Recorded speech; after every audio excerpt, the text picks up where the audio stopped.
Hello, ladies and gentlemen.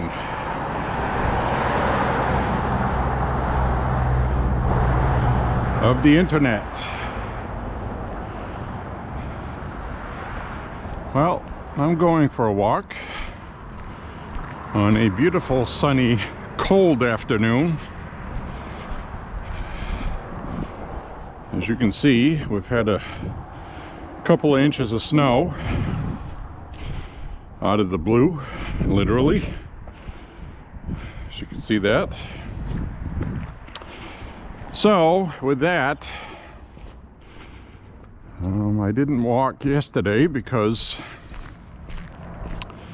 as you know, this is an almost daily walking vlog.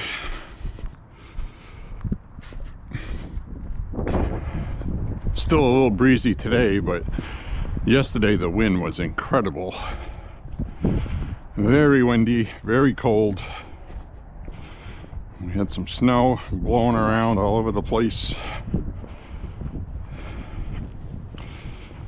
But after this week, we look like we're gonna start getting back on track for spring.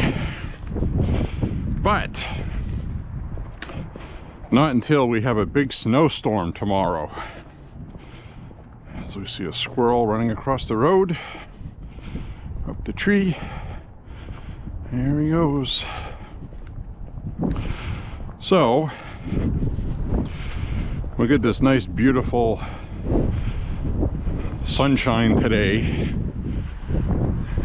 Not a cloud, barely anywhere.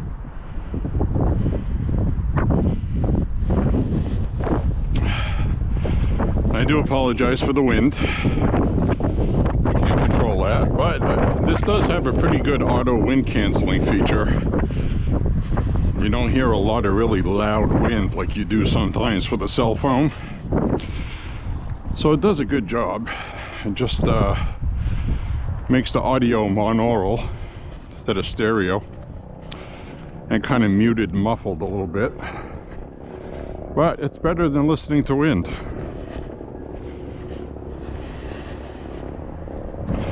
I'm actually wearing my face warmer today. Right now it's about 28, 30 degrees, something like that. And the high today is going to be 37 later this afternoon. And it's windy, so whenever you add the wind in, the wind makes it feel a lot colder than it really is. But as you can see, it is cold. There's snow.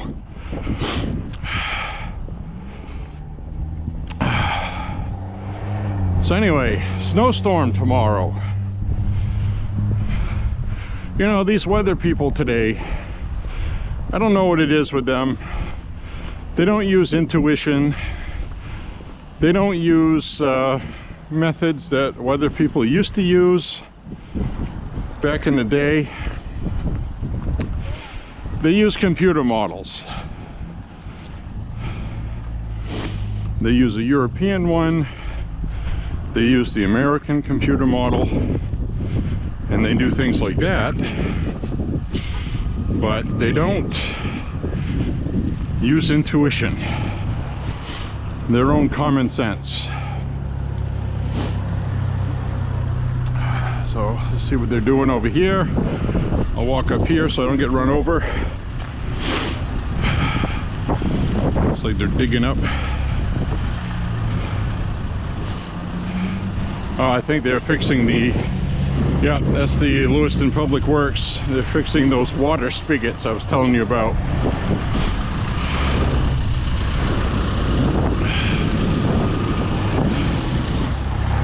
See that? They have to dig down there to fix those. Pretty crazy.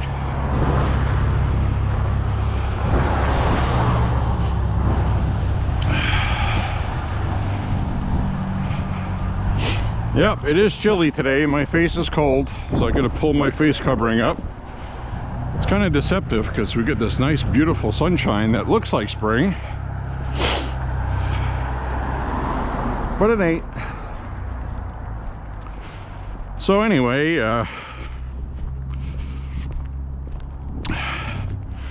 the storm they said we're going to get is going to be in our area here. Well, first I should cover like the state of Maine. The southwestern part of Maine, towards New Hampshire and the Massachusetts border. It's going to be about 1 to 3 inches, not a big deal. And it's going to be warmer there also. So it's going to change over to rain after about 1 inch to 3 inches. Now for the next band across the coast of Maine, partway inland, it's 3 to 6 inches. It's going to change over to rain. Now 3 to 6 inches is pretty vague. Changes over to rain. That 3 inches of snow basically is nothing. So 6 inches is almost nothing. So I get a little bit northern than that, which is where I am. And what I mean by more northern is about 30 miles from the ocean. Technically, Brunswick is, Bath, Brunswick is about 20 miles, 22 miles, not far. In fact, I'm only about 200 feet above sea level, which isn't much. So anyway, they said we're going to get 5 to 9 inches. Maybe more, it says. And northern Maine's going to get 1 foot or more. And the thing is the temperatures are going to moderate starting Sunday. Sunday is going to be 40. Then incrementally through the week, it's going to be in the low to mid 40s. And that snow is going to melt very quickly. So, I think the only thing I'm going to clean on our property anyway is the front where the snow plows go by, because that will have to be cleaned so somebody can come and go. But other than that, we'll have to wait and see how much snow there is, you know. And it's going to stop snowing tomorrow night, early Sunday morning at 2 a.m. So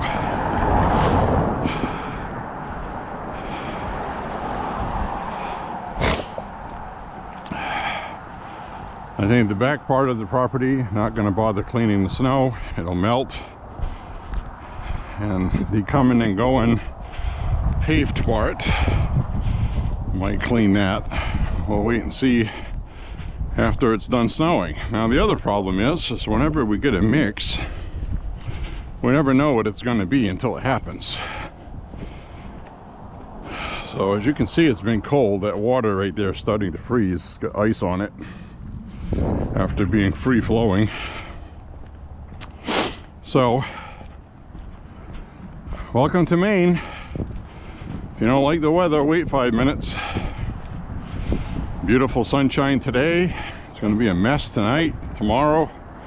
Tomorrow is an all-day event.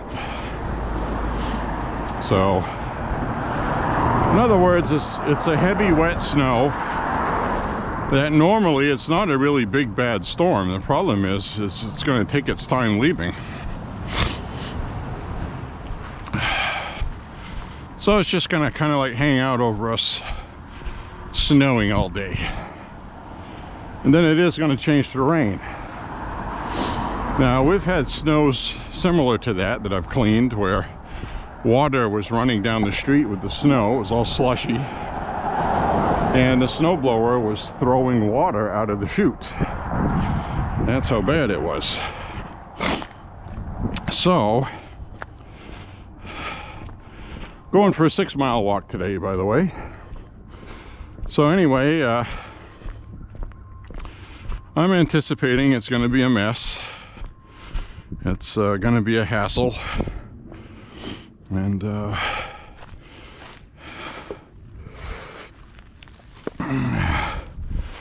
I think I'm gonna pick this up on the way back. This is a shooting jug. So somebody threw it out of their car. I'm gonna put it on the side there, and then on the way back, when I come back this way, I'll come over here and pick it up on my way home. So, pluses. Well, the side of the road here isn't soft and mushy anymore. It's dried out a bit, so I can walk on it safely.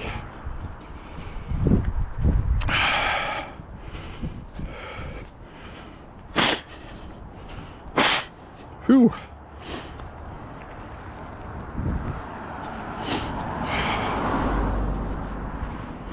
And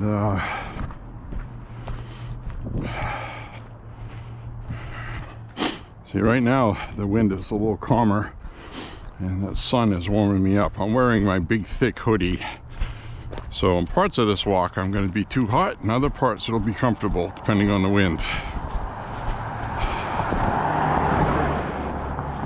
Better to be too warm than to be cool. So, it's going to be an interesting weekend. Needless to say, we're not shooting tomorrow. We're going to try to shoot Sunday. And I know my brother has his heart set on it. But it might not happen because the snowstorm's going to end at 2 o'clock in the morning, Sunday morning. And it's going to have to be cleaned before we go anywhere. If we get 9 inches or more.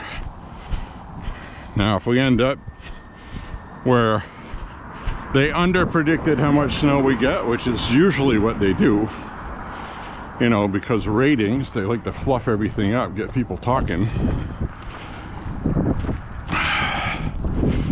So we'll see what happens. But right now, National Weather Service says we're going to get a pretty good amount of snow.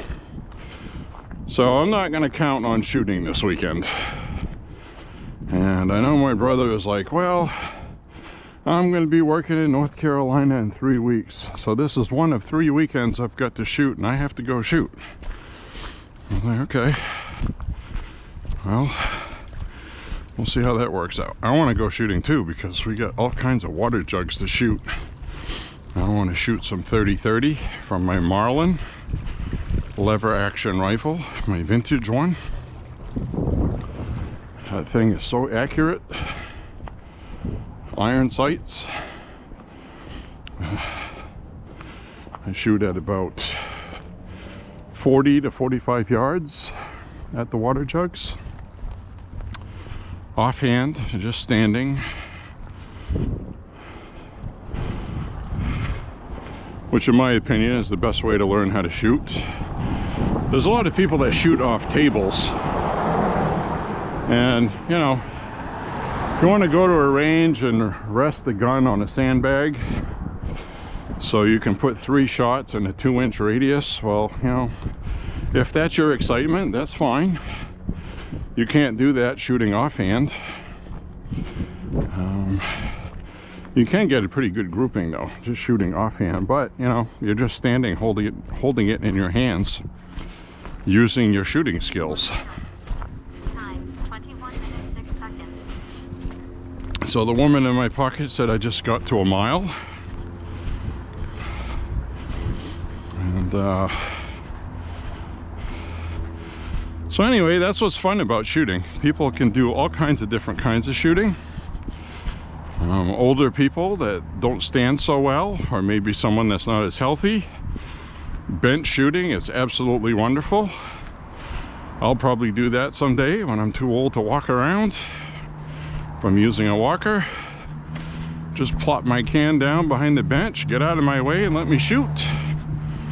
I'll do some bench shooting. It's not a crime.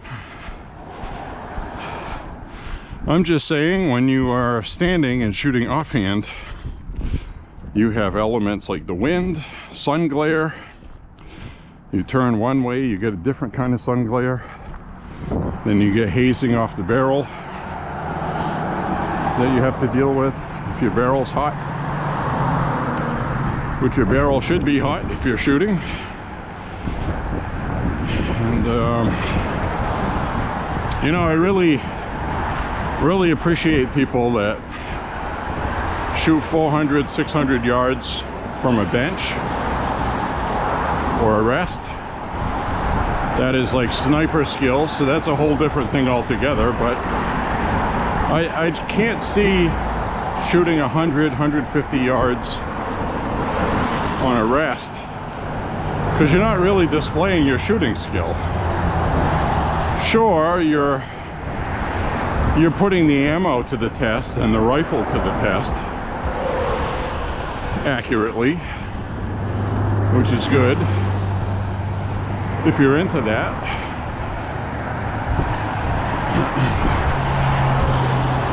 But you know, the point being, there's something for everybody with regard to shooting. It's fun. Like 1911s, for example. I love shooting 1911s with one hand, like they were intended, and it's a load of fun.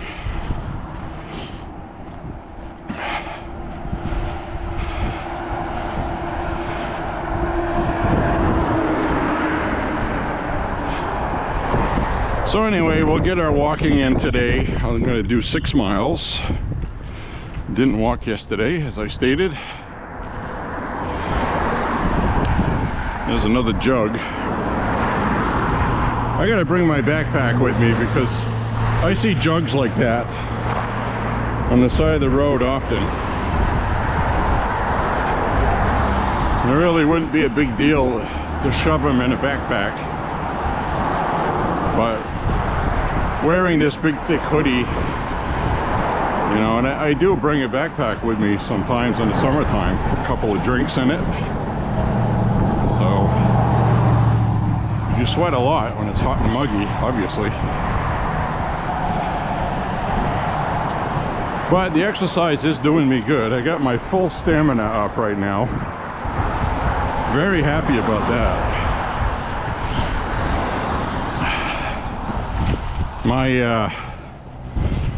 I usually wear an Apple Watch. Well, sometimes I wear one at home. And what I like about it is it has the beats per minute health thing, which is very accurate.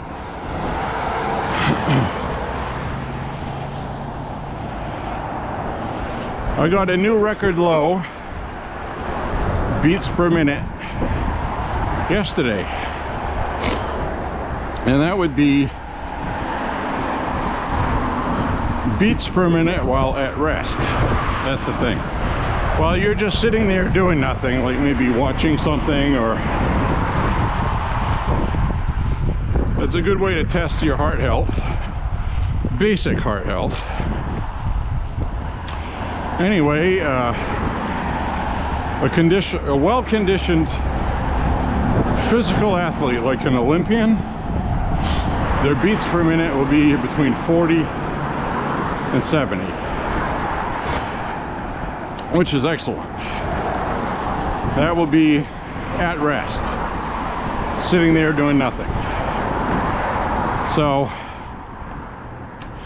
I did mine.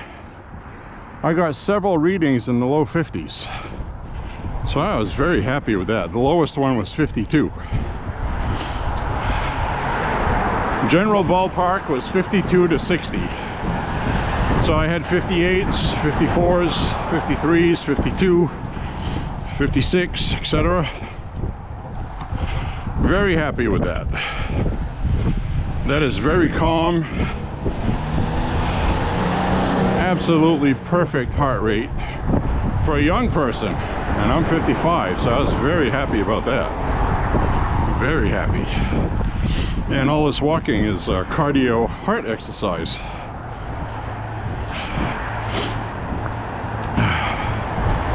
Hello, how you doing? So with that, I mean, it's pretty good.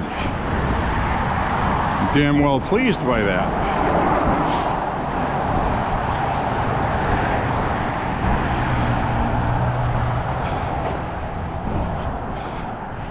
So I'm pretty sure these Easter decorations on the corner here are all beat to heck.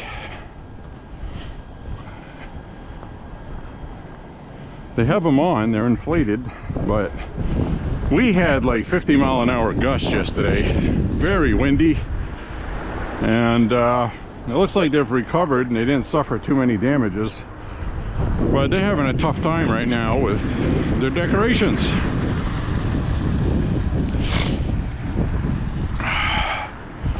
As you can see, everything's tilted, lopsided, falling over. That poor little bunny over there fell right on his can. He can't get up. So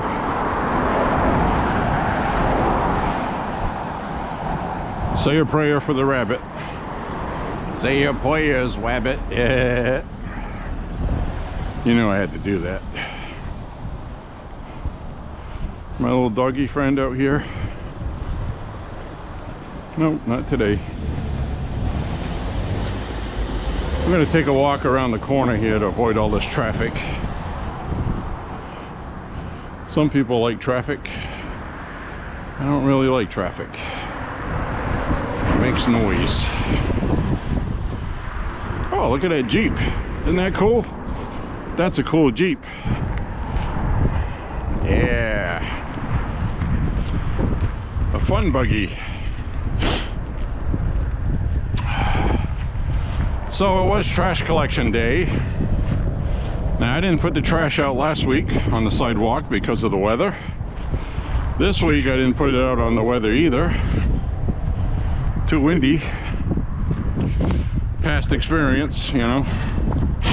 Put stuff out there and your bag gets blown in the road and run over by cars and there's trash all over the place, so skip that.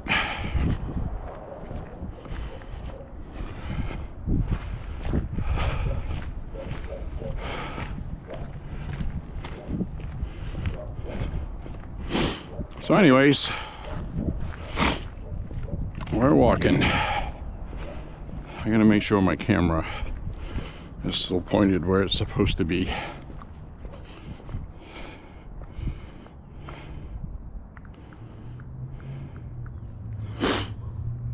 Bear with me a moment.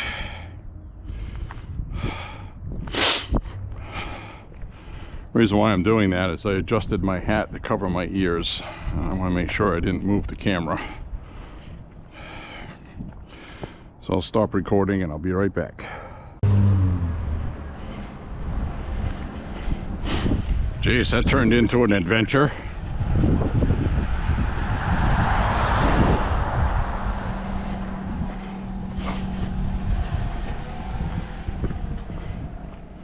All I wanted to do was check the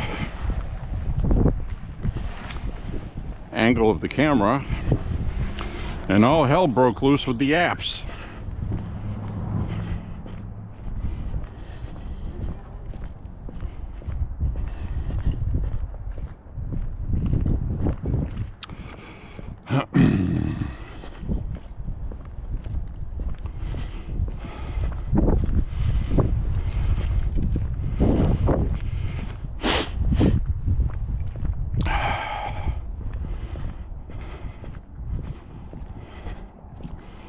So there's that book box again, little free library. And basically what that means is if you see a book in there you like, you can take a book out and put one back. So it's like an honor system. You can trade books.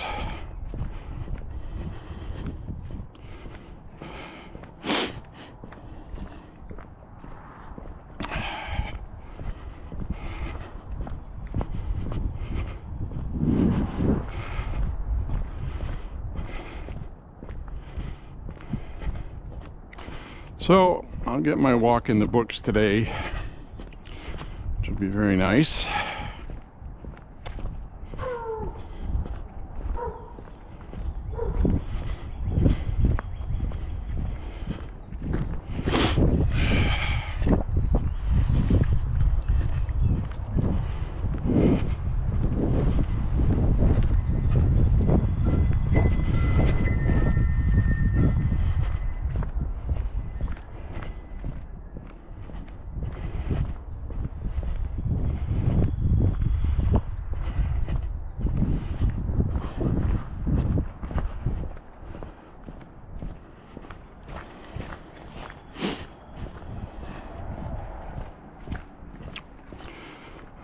of funny seeing ice now like that.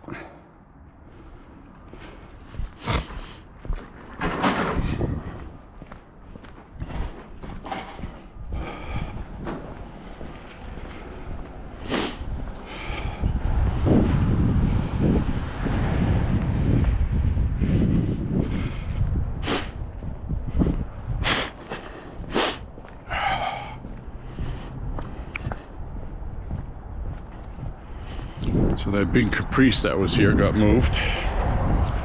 Don't know where to. Just having work done to it, or if they sold it. I don't know. Damn big car, I do know that much. Today'd be a perfect day if it wasn't windy. So Mother Nature gets an A+ on sunshine today. And they get a D on wind. Mother Nature's a flunky.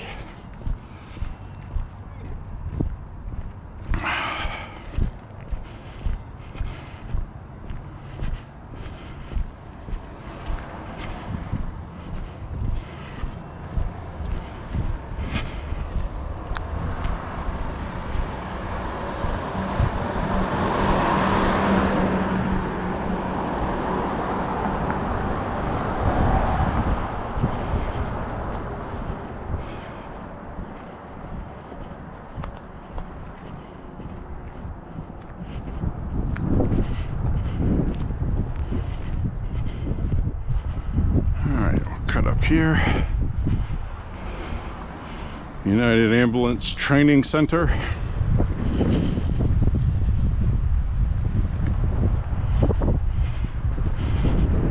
Got to train the ambulance driver.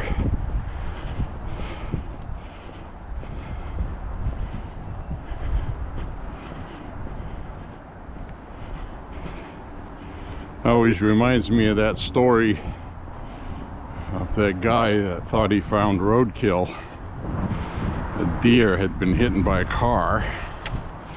After the deer was hit by the car, it was unconscious. Yeah. Looks like they got their snowplow ready in case they need it, or they just took it off. Then we get a storm forecast. Either or. Anyway, the guy picks up a dead deer, puts it in the back seat of his car. You know, you can eat all winter on a deer, you know, deer stew, venison.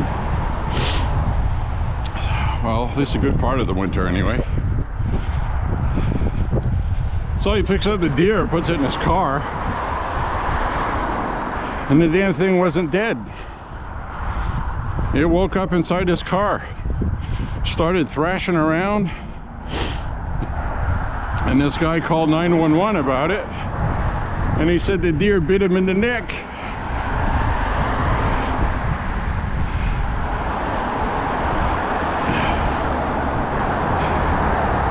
He said he needed a ambulance. He didn't call it an ambulance, he called it a bambulance. So apparently this guy was a couple bricks short of an outhouse, if you know what I mean.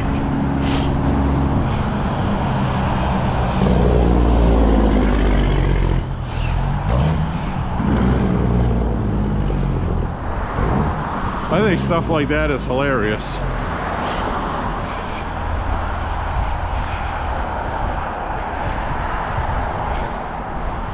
If you're gonna load something in your car that's dead, make sure it's dead.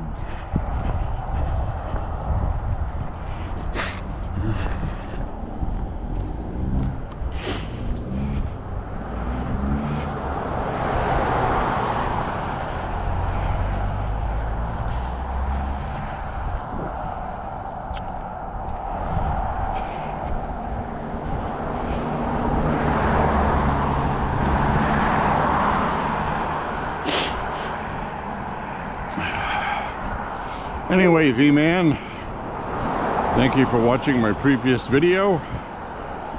I'm way on the other side of town today compared to that one, but I will be walking that route more frequently because, as you said, there's less traffic and there's a nice vista.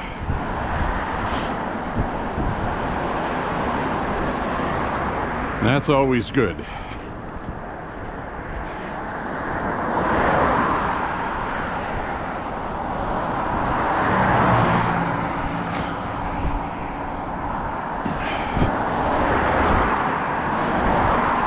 So yeah, I thought that previous walk was really cool with the maple syrup cans tapping the maple trees and a woman walking a horse, which you didn't get to see too well in the video, but that's what that was out in the distance in that field. Beautiful gray and black horse with the hair that goes over the hooves on the bottom. Kind of horse that is, you know, made for pulling a carriage or buggy or something. Absolutely beautiful.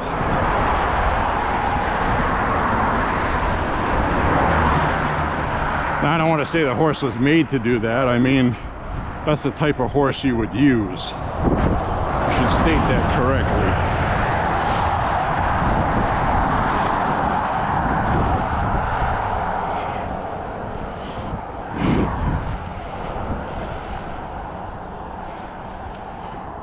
It looks like somebody dumped some salt here.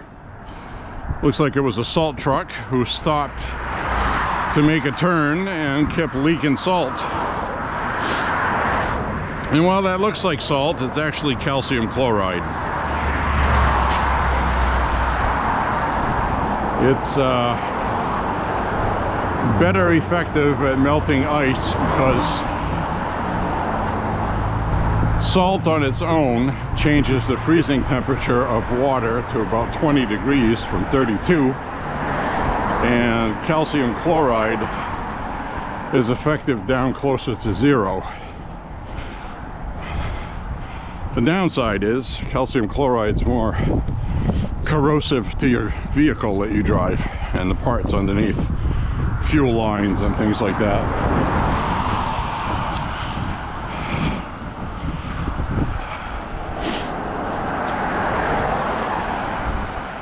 So if you ever had fuel lines replaced in a vehicle, it's not cheap, especially if you bring it to a shop where they have to prefab all the tubing.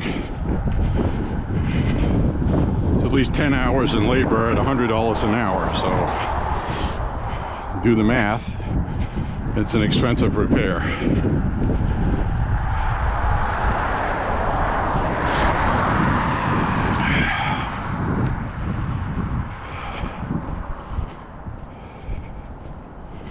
In the old days when we had just salt, that was okay, because when you hosed underneath and you rinsed all the salt off, it would just come off. And once activated from water, it really doesn't reactivate. Calcium chloride, you get that underneath your car in the nooks and crannies. Every time it rains, if you have any stuck underneath your car, it reactivates and causes corrosion. More difficult to get rid of. So the best thing to do is in the spring, take your vehicle to a car wash that does underside cleaning. At least your rocker panels and stuff like that. That's usually where your lines run and stuff like that. So that'll be beneficial.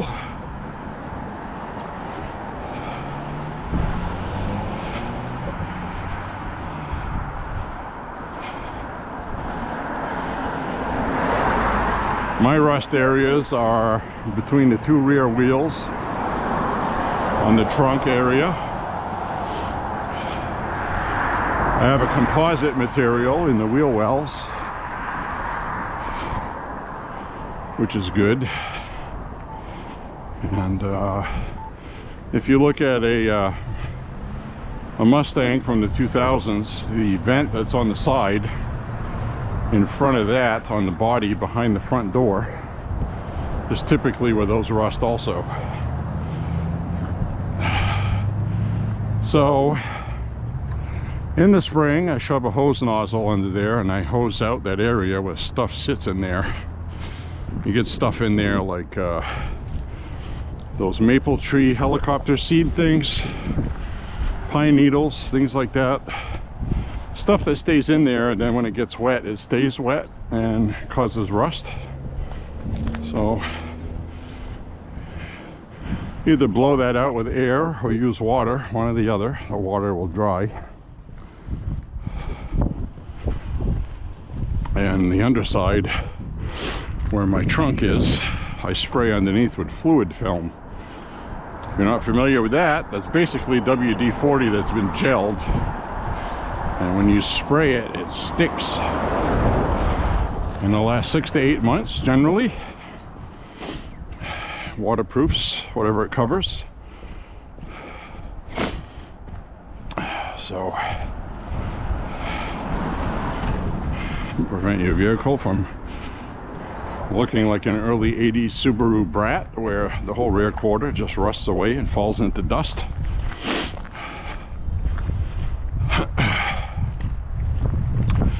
Anyway, my cheeks are cold.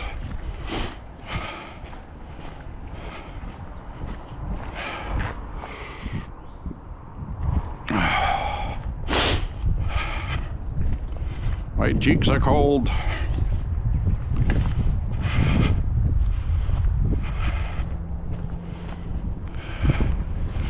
Can see some more salt residue. So the city was out salting this morning. You can see the white, powdery kind of look.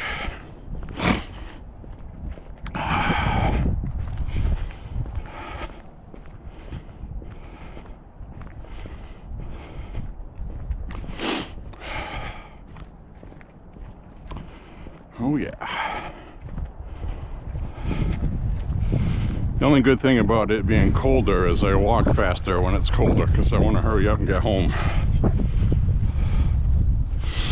We'll check out the progress on this old Corvette. I tried to live stream this and camera was jumpy. Picture quality wasn't good. That looks like a nice project. Very nice. Super. Looks like they need one of these side panels here. Or they took it off to work on that part. It's probably the likely scenario.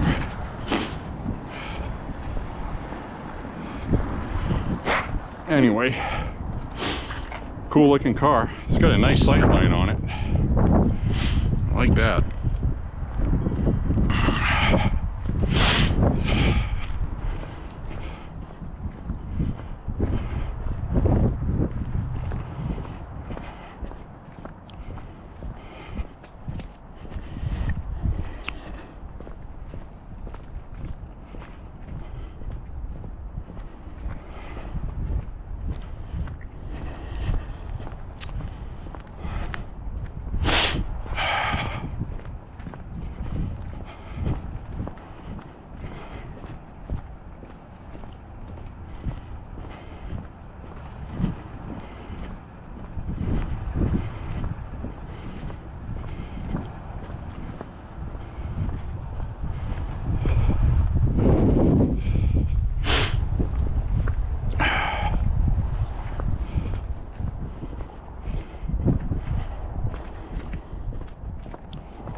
Funny, it's like every place you see where the city trucks had to stop and wait for traffic before they turn, they dumped a bunch of salt.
Well, looks like that wind took down a new branch off this tree. And that whole tree right there is dead. That's a dead tree. Looks like the entire thing. So, I don't know what kind of tree that is.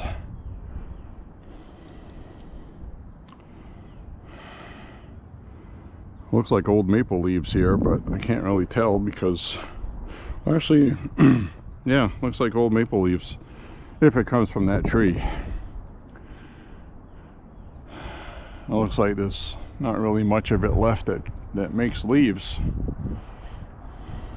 But a branch did break off. So, it was pretty windy yesterday.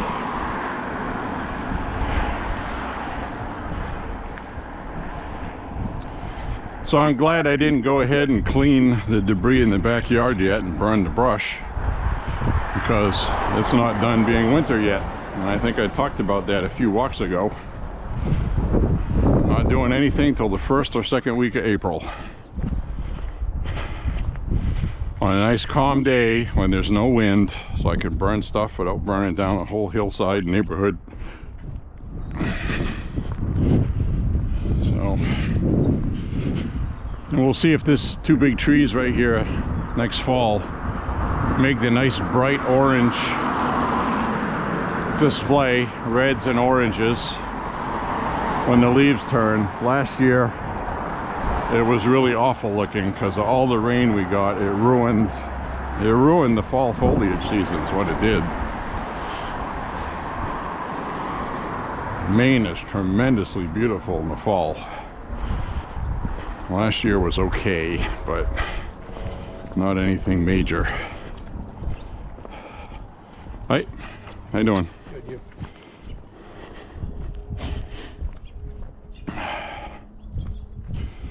So we'll walk along here. We'll get to where we're going.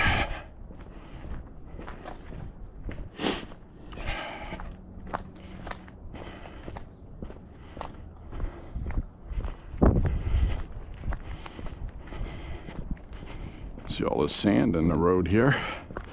Looks like that whole sewer right there is plugged up. The sand wasn't here the other day, so I don't know what's going on with that.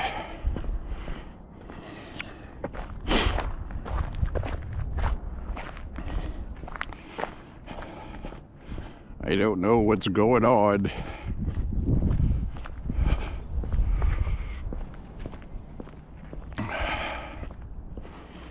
See, somebody lost a pillow.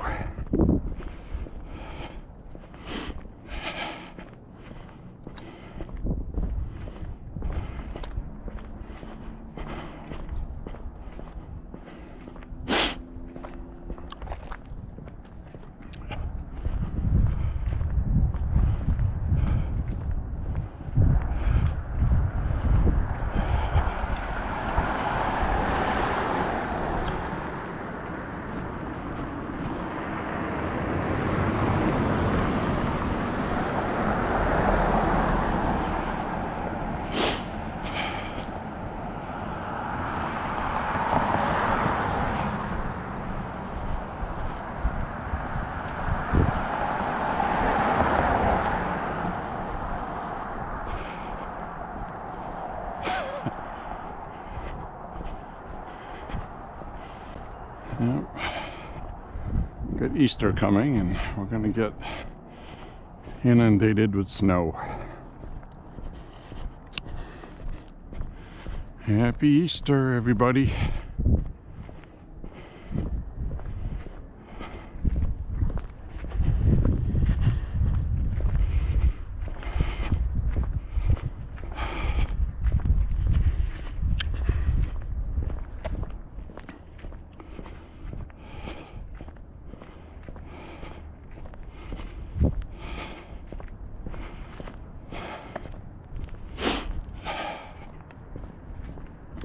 Tree work ahead.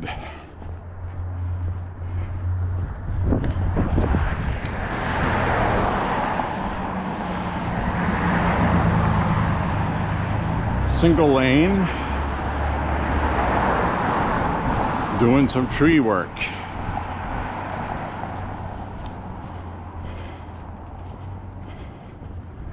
Well, let's see what they're doing. What are they doing?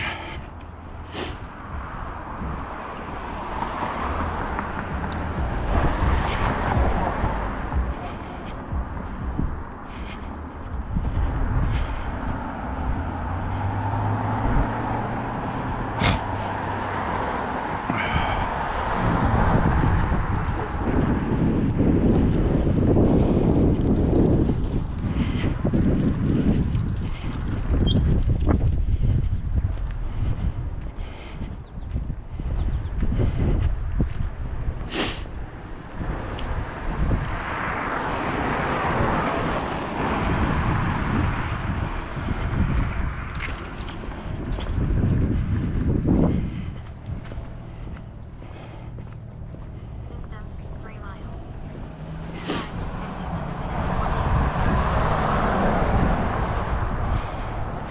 So the woman in my pocket just said I reached 3 miles.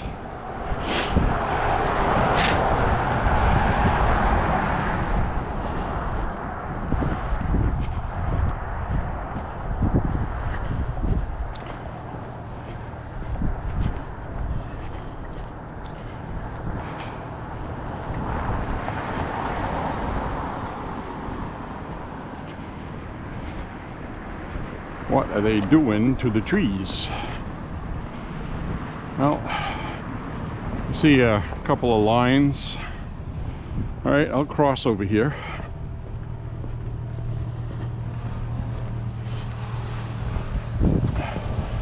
It's like they're running a wood chipper.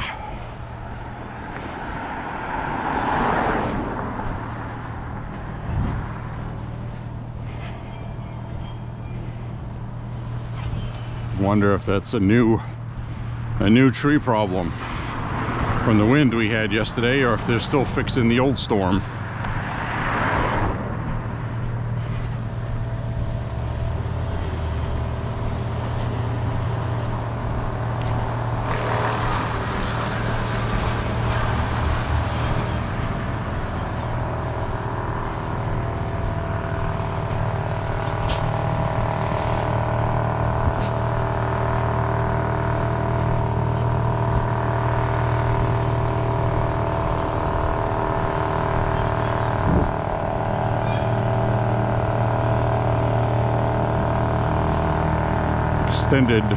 Extended saw blade.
Looks like they're doing a lot of tree pruning.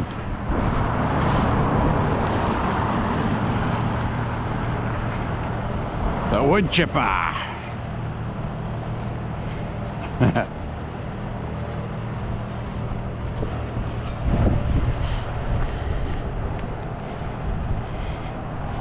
They're gumming up the works.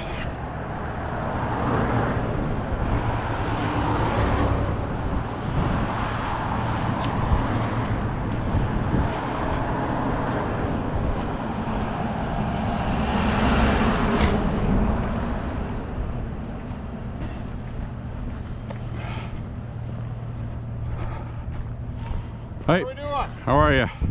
Hanging in there. At least it'll be warmer next week. After we get a foot of snow. I know.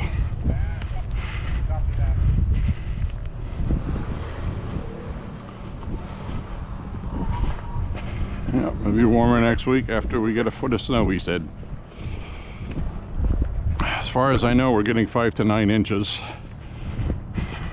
Now, my weather app says 14 inches for me. So, for us, I should say.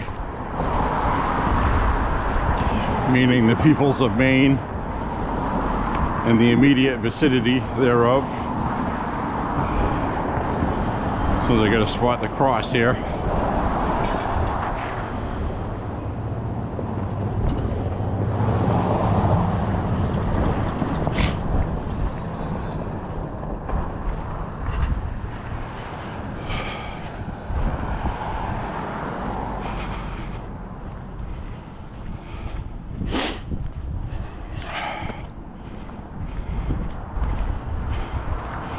So I'm taking my regular alternate route, if that makes sense.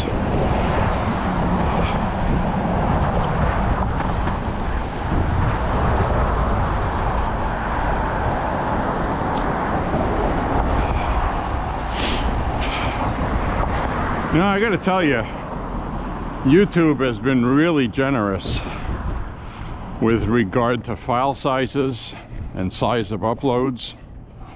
Because I've got several walks uploaded now for an hour and a half to 2 hours for each one. Several, usually the rip I make. Basically the video that comes off the camera is about 40 gigabytes for a 5 mile or 6 mile walk. And then when it's ripped to upload to YouTube, it usually comes out to about 10 to 14 gigabytes. And then I don't know what the file size, the final size is that gets uploaded to YouTube, but the picture quality is almost the same as the rip I made. The best quality, obviously, is straight off the camera. It literally is much better than what you're seeing on YouTube. So, I think I found a happy medium with regard to upload times, processing, and picture quality. So, it's a compromise. I could do 720p, but I don't like how that looks. 1080p or better is best. I'd love to do all 4K. But all 4K goes from a 4-hour upload to an 8-hour upload. So, and the benefit is pretty good picture quality, I'll admit.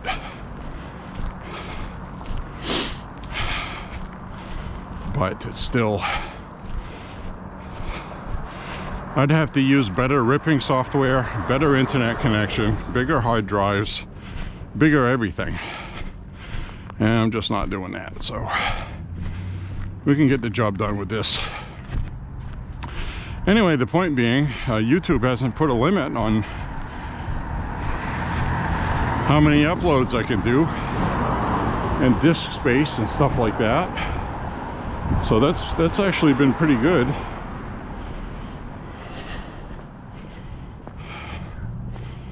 So that's okay, I guess.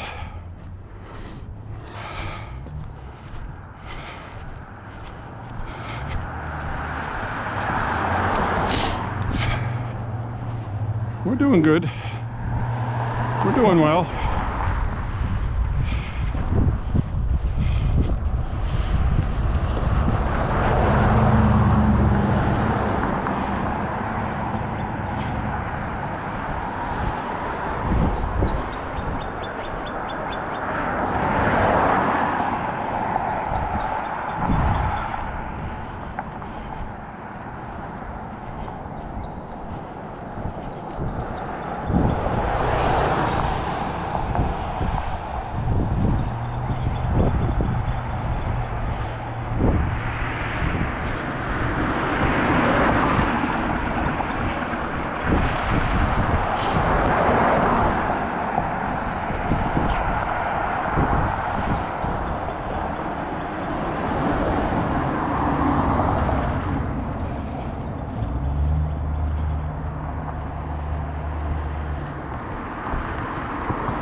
could tell they're married. They're squabbling at each other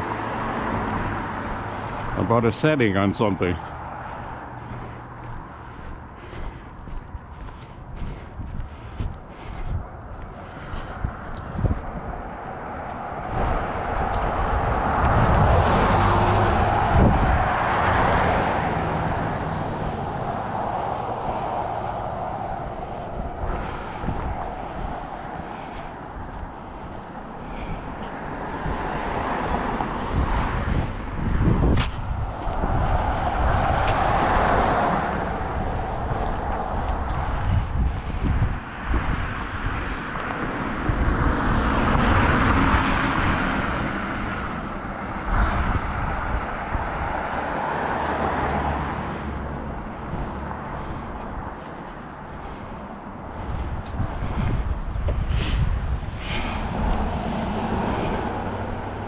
Now I ordered a pair of new gloves because I wore the thumb and pointy finger out on these here loading magazines when it's cold.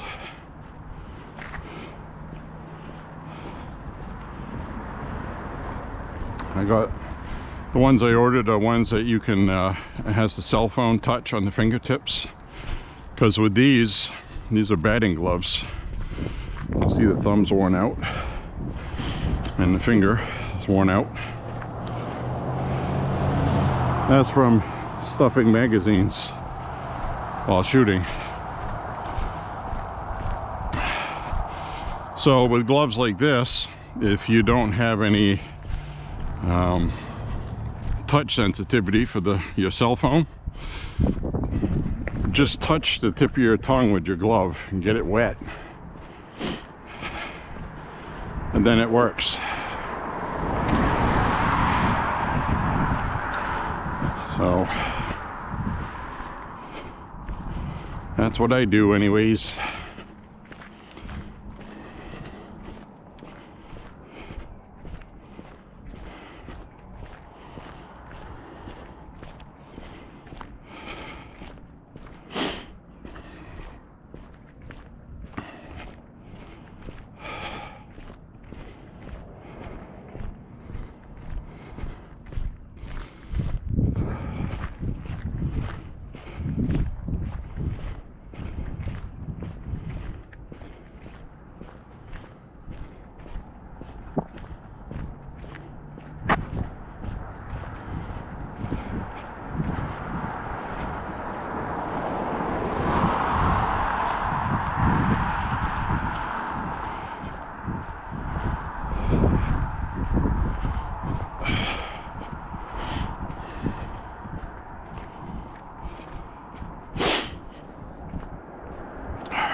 No shortage of sunshine today, that's for sure.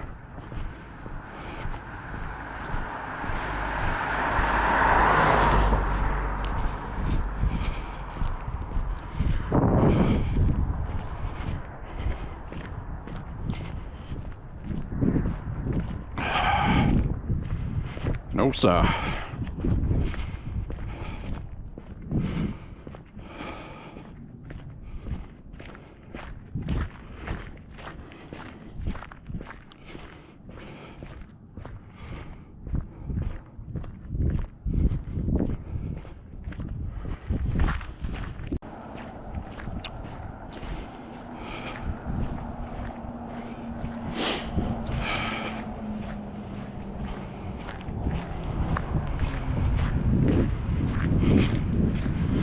Big almighty school bus.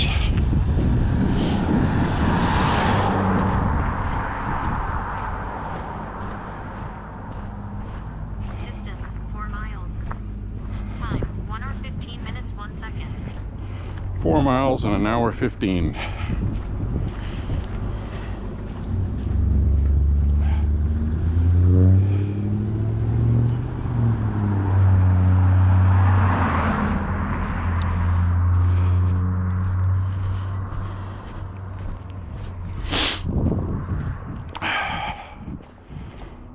Feels warmer.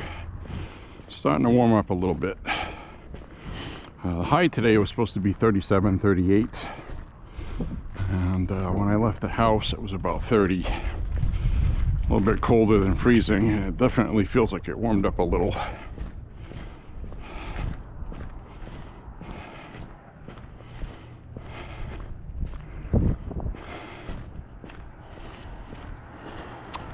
So I definitely will not be walking tomorrow. And we're gonna go shooting Sunday, hopefully.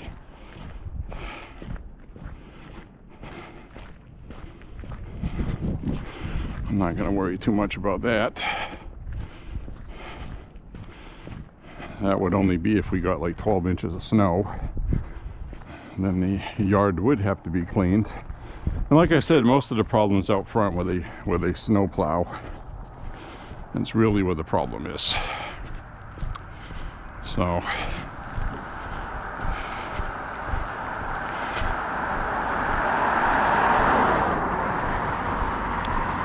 especially when it's wet and heavy, and it's still getting cold at night, so you know, then I'll be warm and slushy during the day, and then it freezes at night, and it's like it freezes solid, you know. But I don't even know if that would freeze too solid right now. After Sunday, stuff should melt pretty quickly.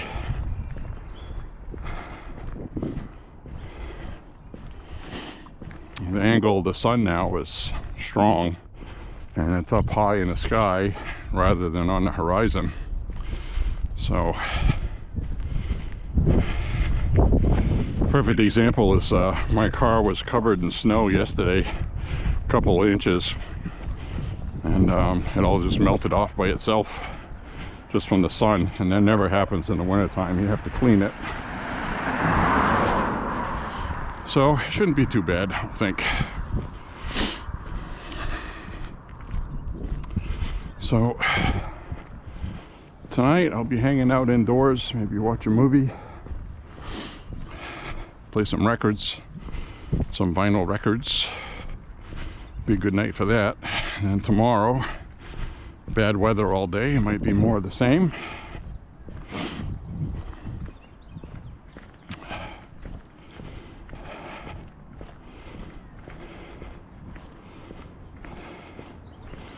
And we're gonna hang a left here on Beau. What's up, bro? And down this way. And this route I'm taking, it's pretty much a given. The battery is going to give out on the walk. One time it gave out where those people are up ahead. I'm doing a little bit better time today. But when it does, I'll swap it out and reset what I'm looking at, make sure the picture quality will be good.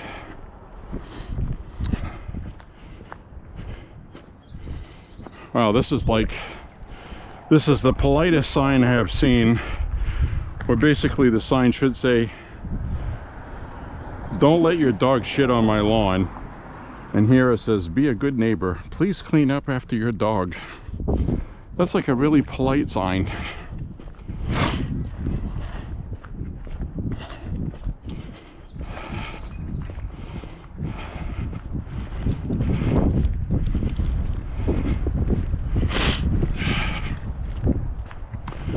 Now, I don't get too many car projects going on here. They do have a Pontiac Trans Am, looks like. They've been working on that. Pretty cool. It's called the Wreck Rod. It says Wreck Rod on the license plate. That's pretty awesome.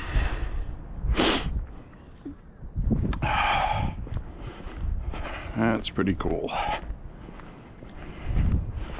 Wreck rod.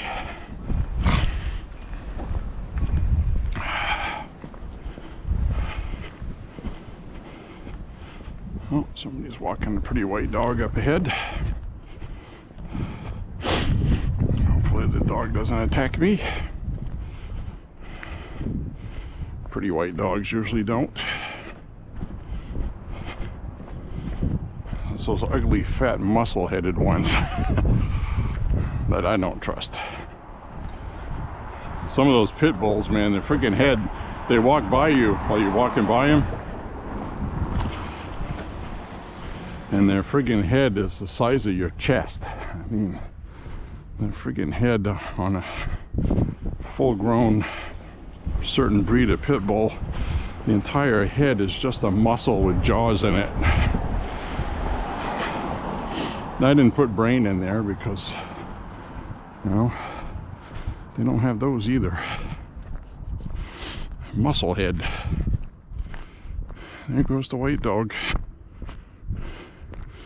She's walking with a cane, walking with her dog, enjoying a nice day before the storm.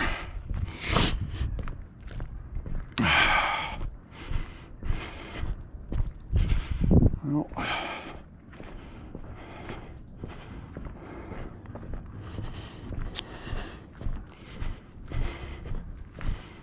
this is that neighborhood we saw a deer in about a month ago. Would have got a good shot of that deer too if that person on a bike hadn't come screaming around the corner.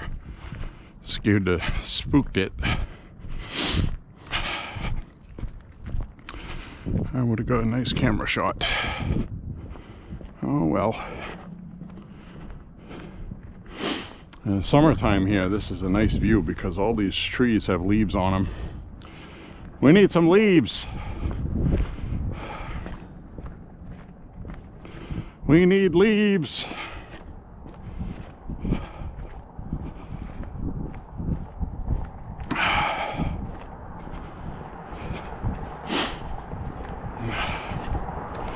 So, the last bit of my walk, we'll discuss Trump's legal affairs. I'm sure everybody's up to par on a lot of that stuff. So basically what happened is when Trump was deposed, they knew how much cash on hand he had as a company.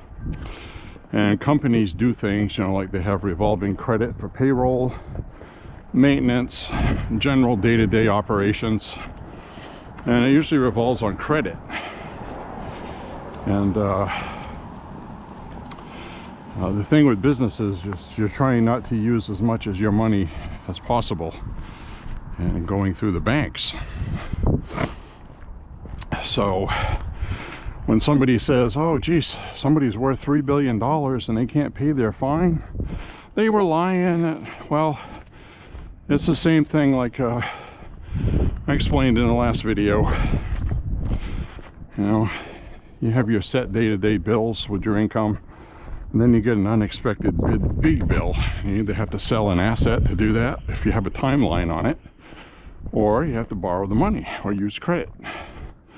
So it's no different for mega rich people. Trump's properties, he liquidates them. He's got more than enough to pay Letitia James in New York, but he doesn't have the cash on hand, and they knew that. They did that to him on purpose, knowing he wouldn't be able to come up with it, because they also know that he can't get bonded for $500 million. It's too big of a risk. Banks just aren't going to do that. It's a high risk. It's $500 million. And banks don't have cash on hand either. You know, perfect example is, say you got $1,000 in PayPal, and they don't have that in a drawer somewhere with your name on it. I mean, that money gets circulated into their banking, and it gets distributed for their operations and all that. And so when you want to get your money, it gets wired to your bank, and it's not a tangible, touchable item. It's not gold, okay? It's You know, so people take this stuff too seriously. And the problem is they only gave him 30 days. Now, as I said in my last video, you can't even get an appraisal scheduled and have an appraiser go through your property in 30 days. And that's just for a residential house. Just walk through the house and critique what's wrong with it, and you know, and you got to prep your house to get the best value, and then you have to haggle with them on how much it's worth, you know, because everybody's trying to make money. So it's not like, okay, well, I'm just going to take Trump Tower to the freaking pawn shop and pay Letitia James of New York. It doesn't work that way. And they only gave him 30 days, you know. And they knew what they were doing when they did that. And they knew he wouldn't be able to be bonded for $500 million. So anyway, the point is, that's an excessive fine. Violates the 8th Amendment. And it doesn't matter if Trump is, quote, guilty, not guilty, kind of guilty. Doesn't matter. The fine is excessive. The judge was saying that he's been defrauding New Yorkers for years. That's why the fine's that high. Well, he wasn't on trial for that. So he was on trial for certain instances, not the past 30 years, 40 years, whatever. And the other thing is everybody that has a business does the same thing, and it's legal. So the banks didn't get defrauded, they didn't lose money, there's no victims, there's no damages. So this is nonsense. So he should do an emergency Supreme Court session, and I think he'll win that, because that's supposed to apply equally to everybody. And that's why the 8th Amendment was put in there by our founders, because they knew people would abuse their power and use the courts to punish people for whatever reason. Could be anything from, you know, somebody's in court and he was running his mouth at the judge the entire trial, and the judge is annoyed with him, so he gives him an excessive fine. Can't do that. Can't do that to punish somebody. You have to give a punishment that fits the crime. And basically there was no damages. Nobody lost any money. So this is a fraud trial in itself. And it needs to be righted. It really does, because these people feel like they're untouchable at this point, and realistically they are. Nobody's doing anything about it. The governor of New York should fire her and reprimand the judge. She has the authority to do that. Well, she does, Hochul. But she's not going to do that because it's Trump, okay? Everything with Trump is okay. Just don't do it to the black guy down the street. Or the Hispanic or whatever. How you doing, sir? Sir, doing the best. Pretty good.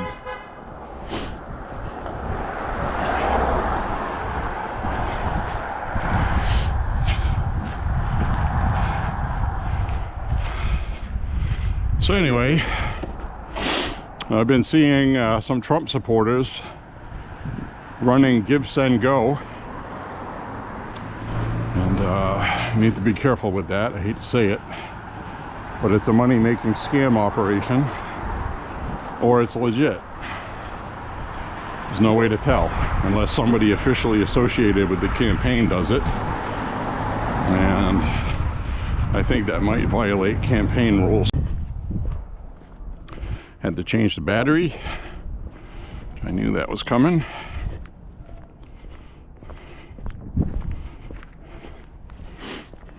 Coming up on 5 miles. We're at 4.9. Got another mile to go.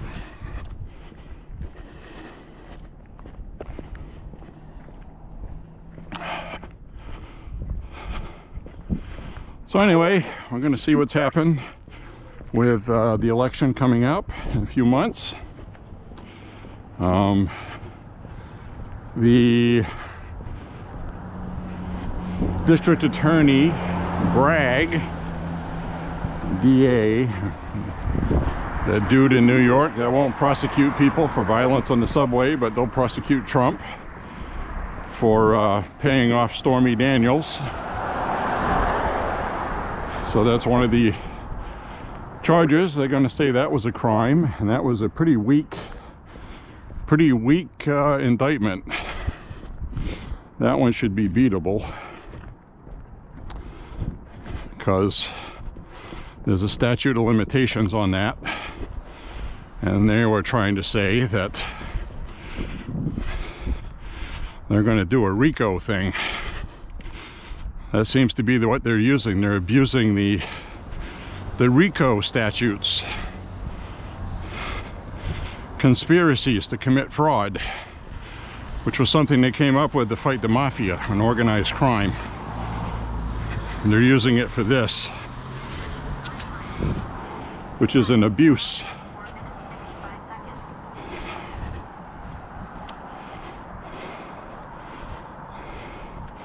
But there's a statute of limitations on that, which has expired. So this is like a new charge stemming from old charges, and I just don't think that's going to wash. Now, if you get a jury in New York, that guy was driving way too fast.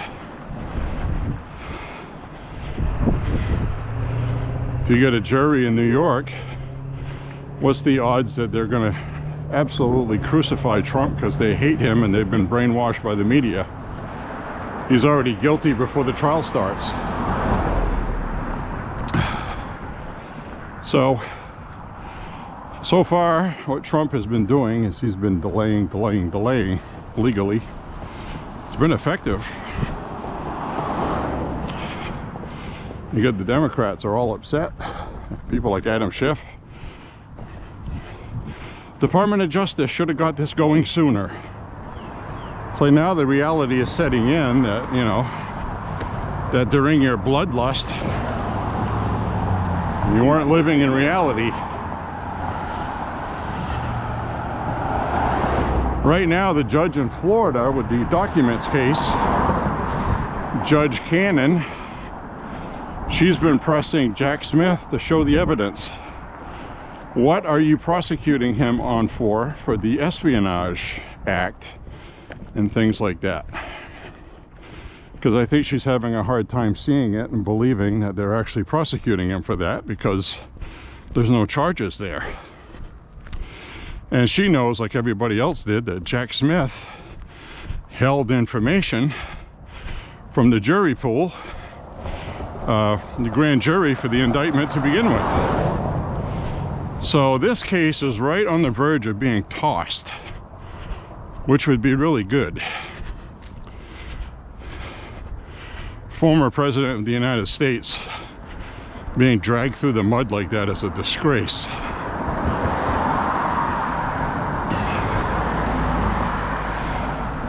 And you know he's innocent. He didn't do anything wrong. You know, he was president of the United States. His staffers took the stuff out of the White House. He's got no control over that, and instead they're going to go for a process crime of obstructing justice. He lied about the boxes and hid them. So they were looking for excuses. All right, so the last part of this walk is gun talk. If you're not familiar, there was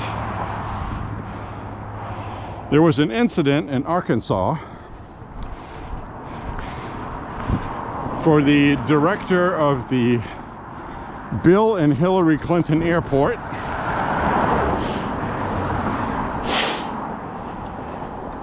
So he was an airport executive, paid good money, as one would expect, directing an airport. And the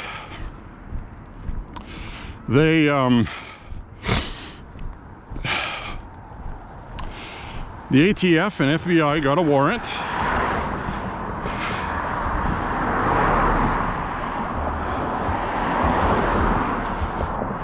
knocked on his door 6 o'clock in the morning to serve a warrant, and Malinowski started shooting at the ATF and FBI through his door. So the agents returned fire and hit Malinowski a few times, according to what I read. One of these shots was a headshot,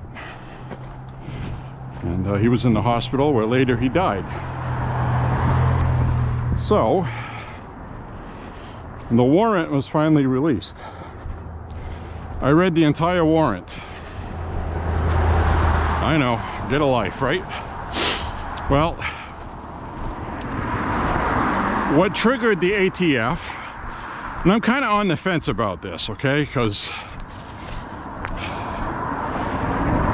it's obvious that this guy was trying to outsmart the laws, and he probably thought he had it covered.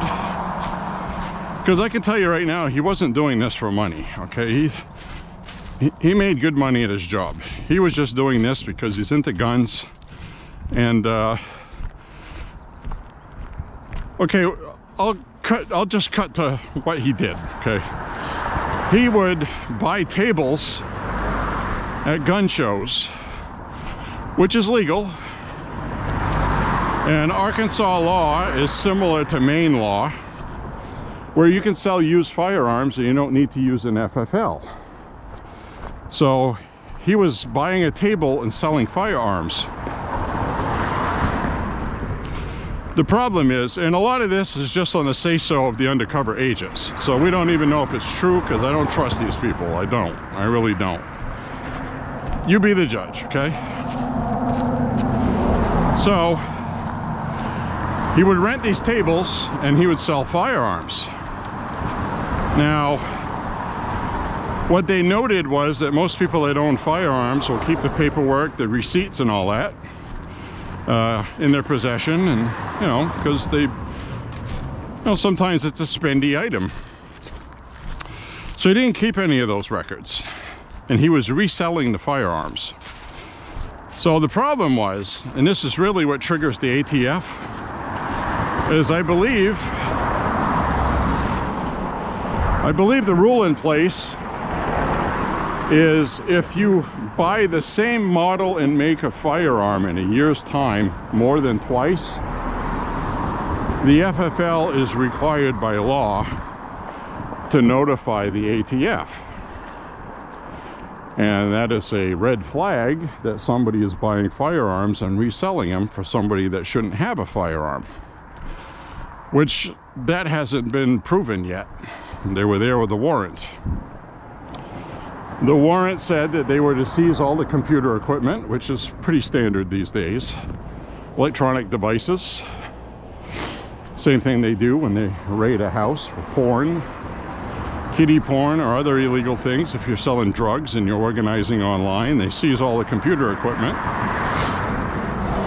So what this guy did is, in one instant, he bought like 9 Glocks. He had purchased a total of 151 firearms since 2021. And he was reselling these at gun shows. But he would tell the people buying them that they were new. According to the undercover agents. Okay, that's where I get to that. It's not illegal to sell a used firearm at a gun show. You don't need to be an FFL.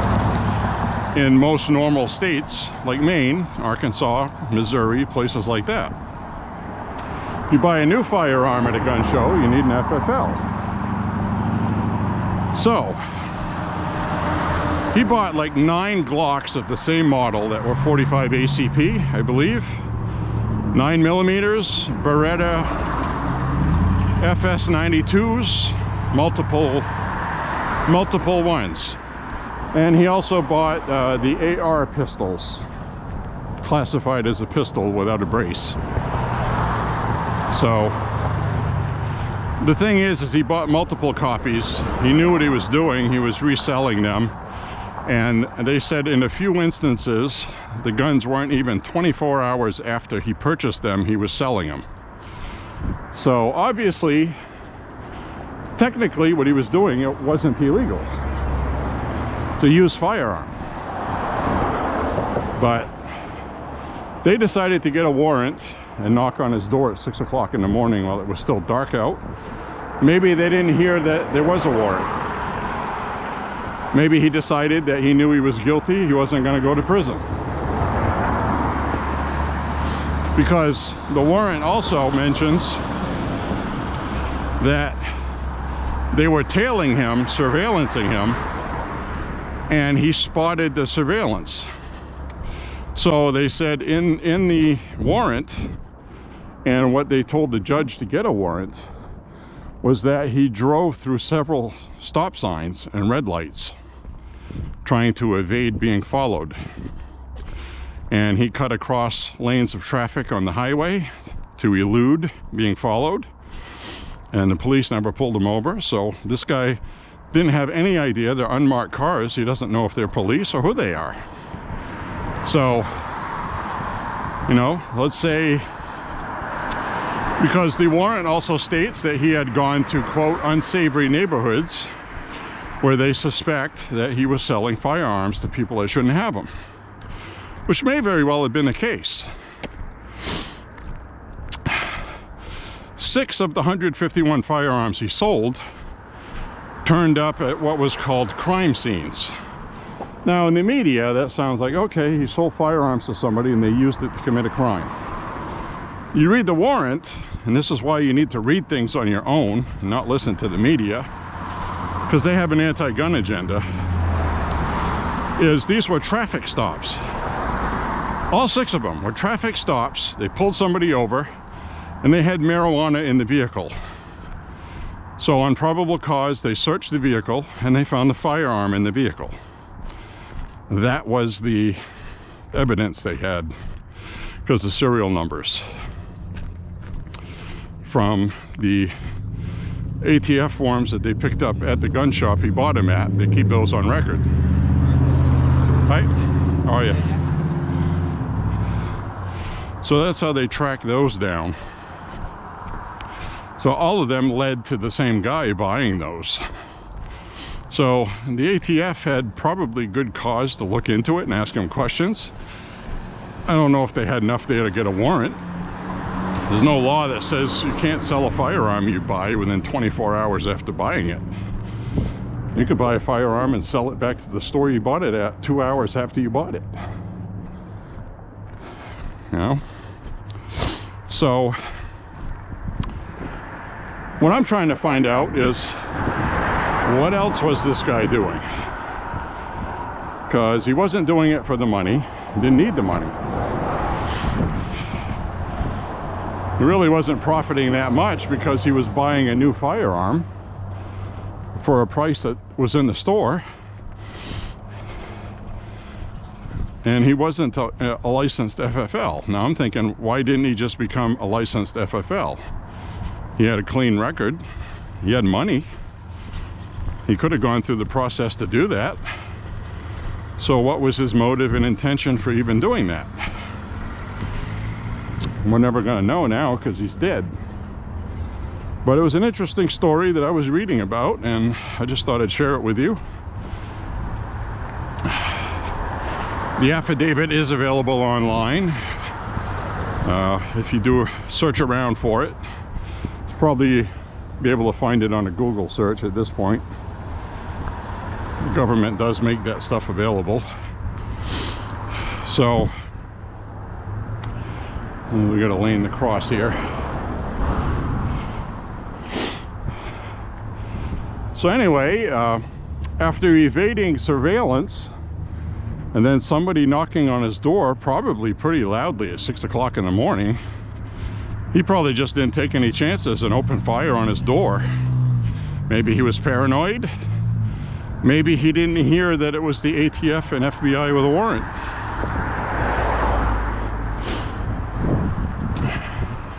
You know, maybe they were knocking on the door while he was turning his shower off or something. We haven't got those details yet, so we don't know what he was doing in his house when they showed up.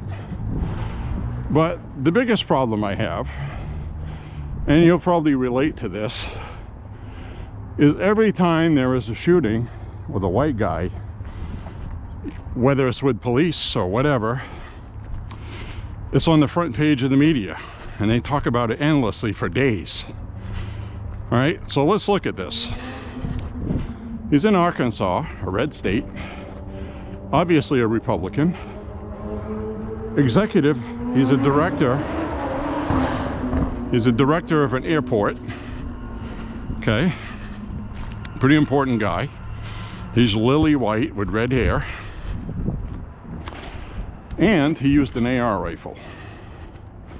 So why is that not front page news talking about it forever in a week? Why is the media not talking about that? If anything, you got a Republican, a white guy, with an AR rifle shooting at ATF and FBI agents. The director of an airport in Arkansas, that Sarah Huckabee is the governor of Arkansas, a former Trump aide and press secretary. This is ripe for a huge anti-Republican, anti-Trump story, and anti-gun, anti-NRA. Now I'm just asking the honest, common sense question: why is this not all over the media every day, endlessly, on CNN, MSNBC, and everything else? Those are valid questions, because they make news stories out of less than that. So, if you got any ideas on that, share them with me. Doesn't make sense to me at all. It's been 2-3 days now, and they're still not talking about it. And there's a big story there. So again, I'm going to ask, why did he have a shootout with the ATF and FBI? Seemingly a responsible guy. No criminal record. That's the other thing. He's not a radical. You know, as far as I know, he wasn't making posts on social media that were radical. So, hi fellas. Hi. Hi. So, what's the story there?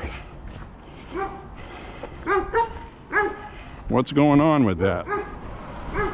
Because we, you know, after you see things like Ruby Ridge and stuff like that, you can't, even the Branch Davidians, and you see how overboard that the FBI goes on conservatives when they're being arrested. They get walked through the airport with ankle shackles on for not showing up for a subpoena. Non-violent crime, they shackle the SOB, march them through the airport in front of everybody in the media. They're waiting, they were tipped off. You got FBI guys in tech gear, SWAT teams for Roger Stone, a Trump aide. So anything associated with Trump, they make a big, huge deal out of it. And just the governor of Arkansas being Sarah Huckabee, that should be a huge story. I'm just saying. So anyway, I'll be anxious to hear your commentary on that. Right now it's almost 3 p.m. We got a thing on that sign that says spring, 35 degrees. I don't know how much spring is springing when we're going to get 5 to 9 inches of snow tonight into tomorrow all day to late tomorrow night. But one thing's for sure, we'll survive. Thank you very much for walking with me. I hope you enjoyed it. We'll talk to you all soon on the almost daily walking vlog, Walking with Beau. Bye everybody.